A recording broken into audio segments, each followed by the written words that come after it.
Pendant 9 ans, la vétérinaire et sa chienne ont été seules à partager ce secret.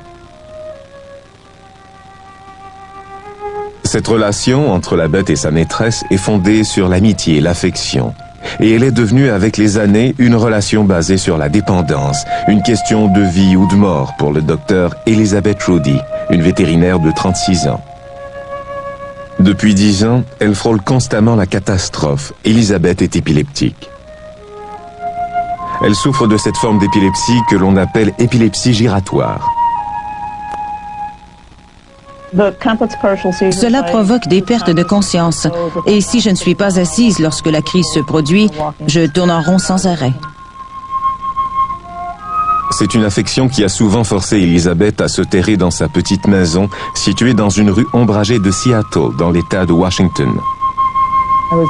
Il m'arrivait de me faire heurter par des voitures. Cela lui a causé beaucoup de désagréments et elle a même été mise en état d'arrestation. J'ai été retenue pendant plus d'1 heure. J'étais tout à fait consciente, mais il ne voulait pas me remettre en liberté. C'était très humiliant. Je me suis sentie comme une moins que rien. Cela a été une expérience dégradante et très désagréable. Mais la vie s'est mise à changer pour le mieux. Tout a débuté lorsqu'elle a ramené à la maison la petite Golden Retriever qu'elle décide d'appeler Ribbon. La jeune chienne avait un comportement étrange. Elle se mettait soudain à aboyer sans raison apparente, montait sur ses genoux et se mettait à lui lécher les mains quelques instants avant qu'Elizabeth ait une attaque d'épilepsie.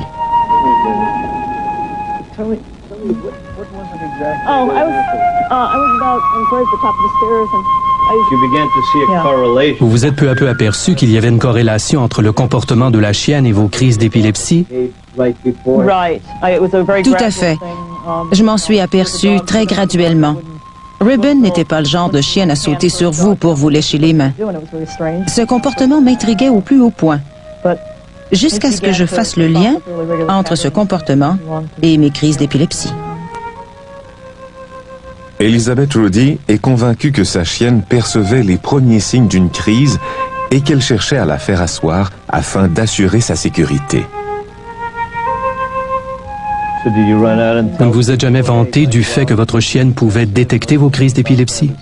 Non, je ne l'ai dit à personne parce qu'à l'époque, j'étais étudiante à l'école vétérinaire et cela me semblait tellement être le genre de nouvelles dignes des journaux à sensation que j'ai décidé de ne rien dire, de peur de paraître bizarre. Vous avez gardé le secret? Oui, je n'en ai parlé à personne. Elizabeth et Ribbon demeurent inséparables pendant 9 ans. Elizabeth jouira d'une nouvelle liberté grâce aux aptitudes de sa chienne qui lui permettront, entre autres, de terminer l'école vétérinaire. Puis, il y a quelques années, elle a lu que 2 femmes souffrant d'épilepsie avaient eu une expérience similaire à la sienne, à la maison de correction située à Gate Harbor, dans l'État de Washington. Elizabeth sait maintenant qu'elle n'est pas seule. Elle découvre que le Epilepsy Institute de New York a homologué 12 cas semblables aux siens et que ses aptitudes des chiens à détecter les premiers signes de crise d'épilepsie font l'objet d'études et de programmes officiels. Mais la vie semble réserver à Elizabeth Rudy de nouvelles surprises. Après avoir fait l'acquisition d'une jeune Golden Retriever, Raisin, afin de tenir compagnie à Ribbon, la tragédie frappe à nouveau et met un terme à sa liberté des dernières années. Ribbon meurt à l'âge de 12 ans.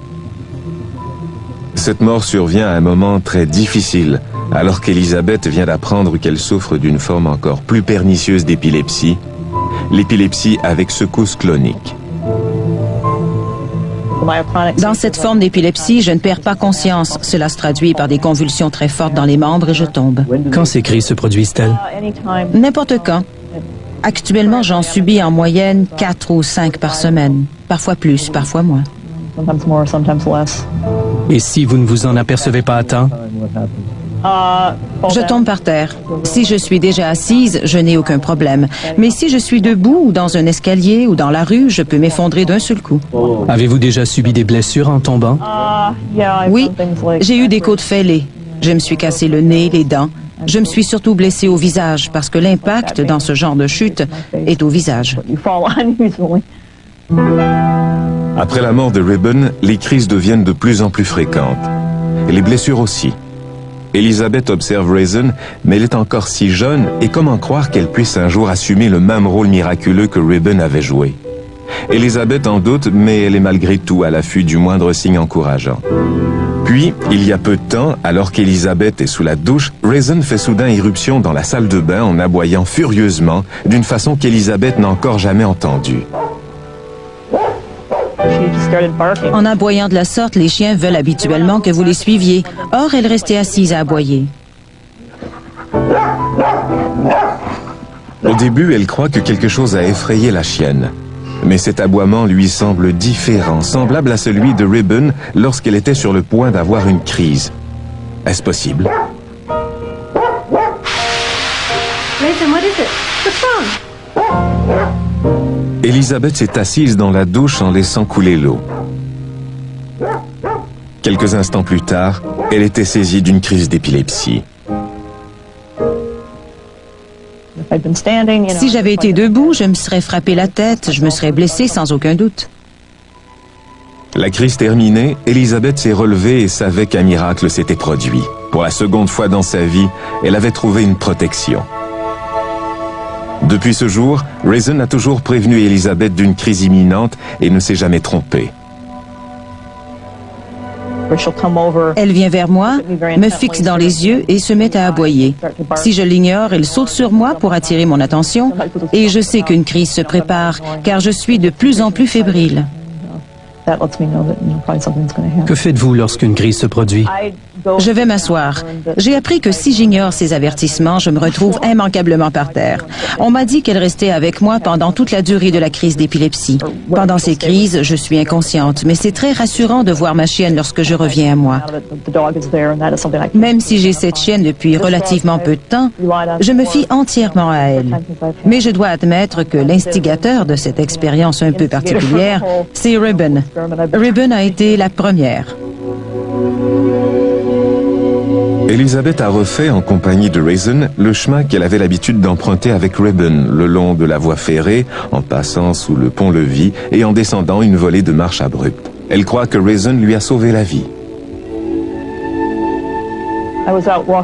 Je promenais la chienne un matin. Soudain, elle s'est mise à courir jusqu'au milieu ou aux 3/4 des marches après le premier palier. J'étais en haut des marches lorsqu'elle s'est tournée vers moi et s'est mise à aboyer en me fixant dans les yeux. What's the matter?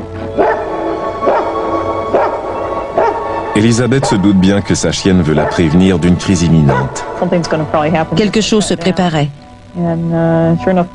Je me suis assise et mes jambes ont été prises de convulsions. C'est un moment de sa vie qu'Elizabeth n'oubliera jamais.